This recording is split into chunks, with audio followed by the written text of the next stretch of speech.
Hello students, చాలామంది అడుగుతున్న doubts ఇంటర్నెట్లో చాలామంది ఈ రిఫార్మ్స్ మీద యూపీఎస్సీ ఎలక్షన్స్ తర్వాత 2024 జనరల్ ఎలక్షన్స్ తర్వాత సెంట్రల్ గవర్నమెంట్ నుంచి యూపీఎస్సీకి రిఫార్మ్స్ రాబోతున్నాయి. There are lot of recommendations by parliamentary committees. అది ప్రీవియస్గా బాస్వాన్ కమిటీ రిపోర్ట్ కావచ్చు, ఎప్పటి నుంచో అడుగుతుంది. అలాగే ఇప్పుడు రికమెండేషన్స్ ఏవైతే వాటిని రిఫార్మ్స్ చేస్తున్నట్టుగా యూపీఎస్సీలో బ్యాక్గ్రౌండ్ వర్క్ జరుగుతున్నట్టుగా ఒక క్రెడిబుల్ ఇన్ఫర్మేషన్ అయితే ఉంది.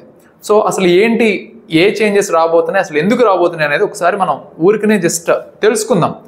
అది క్లియర్ ఇన్ఫర్మేషన్ అవుతుందా లేదా అనేది దెర్ ఆర్ స్పెక్యులేషన్స్, బట్ ఆథెంటిక్గా ఎందుకు చేయాలనుకుంటున్నారు, వాట్ ఈస్ ది రేషనల్ ఏంటి దీని బిహైండ్ అనేది ఒకసారి మనం అర్థం చేసుకుందాం. సో మెయిన్గా ఫోర్ ఇంపార్టెంట్ మనకి రిఫార్మ్స్ తీసుకురావాలనుకుంటున్నారు. ఫస్ట్ది సర్వీస్ అప్గ్రేడేషన్ అనే ఒక కాన్సెప్ట్ ఏదైతే ఉందో, మనకి యూజువల్గా చాలామంది సివిల్ సర్వీసెస్ ప్రిపరేషన్ చేసిన తర్వాత ఒక సర్వీస్, చాలామందికి ఫస్ట్ సర్వీస్ వచ్చిన తర్వాత వాళ్ళకి ఎవరైనా ఎక్కువ కోరుకునేది ఐఎఫ్ఎస్ కానీ ఐఏఎస్ కానీ. అది వచ్చేంత వరకు ఈలోపు గ్రూప్ ఏ గ్రూప్ బి క్యాడర్స్లో వేరే సర్వీసెస్ అలాట్ అయినా, ఈవెన్ ఐపీఎస్ అలాట్ అయినా చాలామంది మళ్ళీ అగైన్ ఐఏఎస్కి ఐఎఫ్ఎస్కి ట్రై చేస్తూ ఉంటారు. సో పర్టికులర్గా ఇది ఈ నెక్స్ట్ అటెంప్ట్ అనేది చాలామంది ఏం చేస్తారంటే, ఈ 1000 ర్యాంక్స్ ఉండేదైతే అందులో few tens of numbers, almost 50s అనుకోవచ్చు, 60s అనుకోవచ్చు, ఈ లెవెల్లో చాలామంది అగైన్ ఎగ్జామ్ రాస్తున్నారు. దానివల్ల ప్రీవియస్గా సెలెక్ట్ చేసి గవర్నమెంట్ ఎంతో మెటిక్యులస్గా సెలెక్ట్ చేసిన పోస్ట్స్ అన్ని మళ్ళీ వేస్ట్ అయిపోతున్నాయి.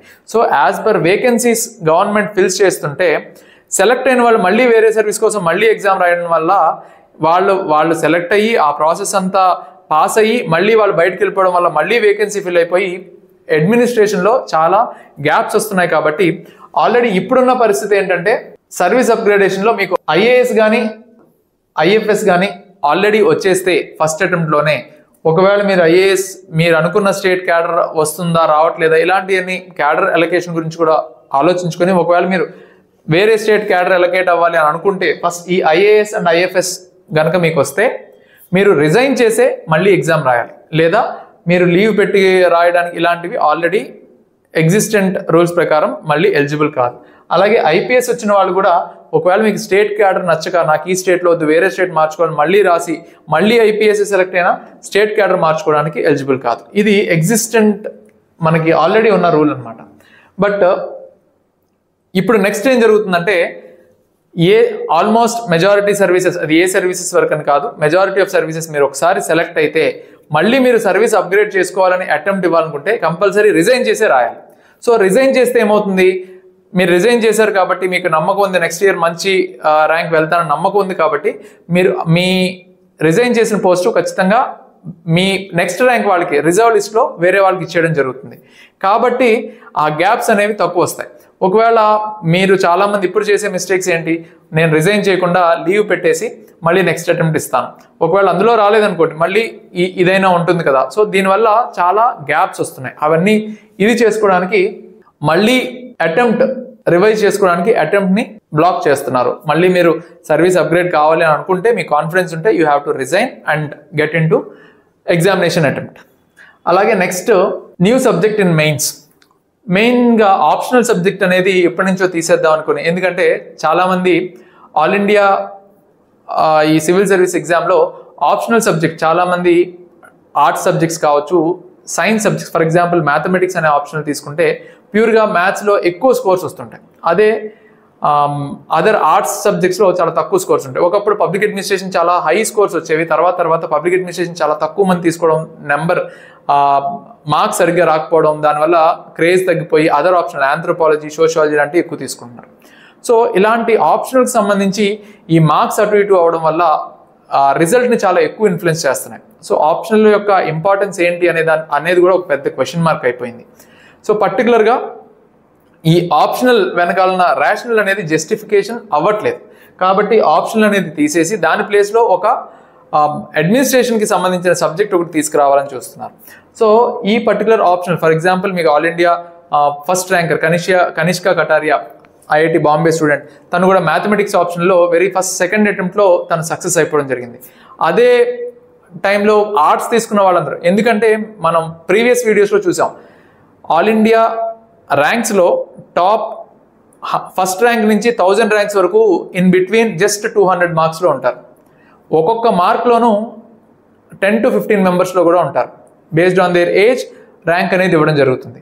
సో అంత నెక్ టు నెక్ కాంపిటీషన్ ఉన్నప్పుడు ఆల్మోస్ట్ ఫస్ట్ 100లోనే హార్డ్లీ 50-60 మెంబర్స్ ఉంటారు. సెకండ్ 100లో 900 అండ్ చేంజ్ మెంబర్స్ ఉన్నారు. అంటే ఒక 100 మార్క్స్ మధ్యలో 900 మెంబర్స్ ఉంటున్నారు. సో ఇంత టఫ్ కాంపిటీషన్ ఉన్న దగ్గర ఆప్షనల్ అనేది మార్క్స్ వేరియేషన్ అనేది అయిపోతుంటే అందరికీ కామన్ ప్లాట్ఫామ్లో లేదు కాబట్టి ఆప్షనల్ని తీసేసి అక్కడ ఒక అడ్మినిస్ట్రేషన్ సంబంధించి పబ్లిక్ అడ్మినిస్ట్రేషన్ కానీ పొలిటికల్ సైన్స్ కానీ లా కానీ రెవెన్యూ ఈ మోడల్ అడ్మినిస్ట్రేషన్ మోడల్ తీసుకొద్దామని చెప్పేసి రిఫార్మ్స్ ఆలోచిస్తున్నారు. అలాగే ఈ 1 or 2 న్యూ పేపర్స్ ఏంటి అనేది కూడా డిస్కషన్లో ఉంది.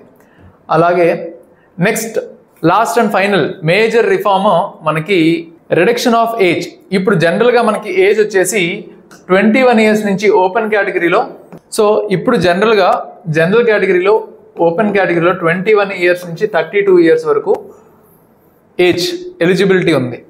అలాగే ఓబీసీ 21 ఇయర్స్ నుంచి 35, రిజర్వ్డ్ కేటగిరీస్లో ఎస్సీ ఎస్టీలో 21 నుంచి 37 ఇలా ఎలిజిబిలిటీ అనేది ఆల్రెడీ ఉండడం జరిగింది. బట్ దీనివల్ల కూడా ఉన్న హడ్డులు ఏంటంటే అట్ ది ఏజ్ ఆఫ్ 30, 35, 37 ఆ ఏజ్లో కనుక సెలెక్షన్ అయితే ఈ సిస్టమ్ ఆఫ్ అడ్మినిస్ట్రేషన్కి అలవాటు పడి total service hardly it will be 20 to 25 years కూడా ఉండట్లేదు సరిగ్గా.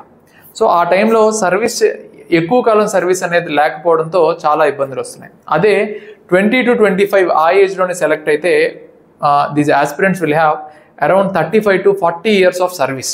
సో గవర్నమెంట్కి అది చాలా ఎక్కువ ఎక్స్పీరియన్స్ని ఈ కంట్రీకి ఇవ్వడం జరుగుతుంది. సో ఆ మోడల్లో తక్కువ ఏజ్లో ఈ సెలెక్షన్ అయిపోతే బాగున్నాం, అలాగే ట్రైనింగ్ అయిపోయి ఇమీడియట్గా వాళ్ళు జాయిన్ అయ్యి లాట్ ఆఫ్ ఎక్స్పీరియన్స్ గెయిన్ చేస్తూ వాళ్ళు రిటైర్ అయ్యే స్థాయికి క్యాబినెట్ సెక్రటరీ హోదాలో వాళ్ళ ఎక్స్పీరియన్స్ని మొత్తం సర్వీస్ చేస్తూ కాంట్రిబ్యూట్ చేయడానికి అవకాశాలు ఉంటాయని చెప్పేసి ఈ ఏజ్ అనేది 26 to 28 మధ్యలో రెడ్యూస్ చేయడానికి చూస్తున్నారు. బట్ ఇమీడియట్గా చేస్తే చాలా ఆల్రెడీ 27, 28, 29, 30 ఏజ్లో ఉన్న వాళ్ళు ఎఫెక్ట్ అవుతారు. కాబట్టి ఫర్ ఎగ్జాంపుల్ ఇంప్లిమెంట్ చేస్తే 26 నుంచి ఇంప్లిమెంట్ చేస్తామో అప్పుడు ఆ ఏజ్లో ఎవరైతే ఇబ్బంది పడుతుందో వాళ్ళకి ఆ సంవత్సరం గ్రేస్ పీరియడ్ ఇస్తున్నామో, అలాగే ఆ నెక్స్ట్ ఇయర్ గ్రేస్ పీరియడ్ కొంచెం తగ్గిస్తున్నాం. అలాగా దశల వారీగా ఇది ఇంప్లిమెంట్ చేసుకుంటూ వెళ్తారనేది ఇదొక రిఫార్మ్.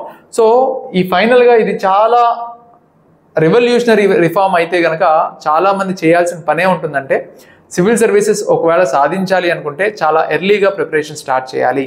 వాళ్ళు 10th తర్వాత నుంచో ఇంటర్మీడియట్ తర్వాత నుంచో వాళ్ళు గ్రాడ్యుయేషన్ స్టడీస్ అకాడమిక్స్ ఏదైనా చేసుకున్నా పర్లేదు, లేదా ఇదే కోర్స్లో వద్దాం అనుకున్న ఆర్ట్స్ పర్స్యూ చేస్తే 21 to 26 లోపే సక్సెస్ అవ్వడానికి చాలా ఎక్కువ ఛాన్సెస్ ఉంటాయి. లేదా 21 ఏదో ఒక గ్రాడ్యుయేషన్ బీటెక్స్ చేసి 21 తర్వాత ప్రిపరేషన్ స్టార్ట్ చేసినట్టయితే ఆల్రెడీ మనం పాస్ట్ వీడియోస్లో చూసాం, మీకు యావరేజ్ ఏజ్ ఆఫ్ ర్యాంకర్స్ చూసాం. Even IIT rankers, IIM rankers, all India prestigious institute నుంచి వచ్చిన వాళ్ళు కూడా వాళ్ళకి మినిమం 3 to 4 ఇయర్స్ పడుతుంది. అలా ఫెయిల్ అయిన వాళ్ళు ఆల్మోస్ట్ 8 years, 9 years ఉన్న వాళ్ళు కూడా ఉన్నారు. సో అలాంటి సిచ్యువేషన్స్ ఎదురు కాకూడదు అనుకుంటే ఫ్యూచర్లో యాంటిసిపేటెడ్గా ఉండాలనుకున్నప్పుడు ప్రిపరేషన్ అనేది ఎంత ఎర్లీగా స్టార్ట్ చేస్తే అంత మంచిది. సో అండర్ గ్రాడ్యుయేషన్ నుంచి లాట్ ఆఫ్ కోర్సెస్ అందుబాటులో వస్తున్నాయి. సో ఇంటర్మీడియట్ తర్వాత కావచ్చు, 10th తర్వాత కావచ్చు, ఈ ఆర్ట్స్ ఇంట్రెస్ట్ ఉండి పబ్లిక్ సర్వీస్లో రావాలనుకున్న వాళ్ళు, గవర్నమెంట్ సెక్టర్లో కంపల్సరీ ఉండాలనుకున్న వాళ్ళు, not only civil services other opportunities కూడా తీసుకోవాలనుకున్న వాళ్ళు ఎర్లీగా ప్రిపరేషన్లోకి వస్తే బాగుంటుంది అనేది ఒక advice. All the best. Like and subscribe Eagle Media Works.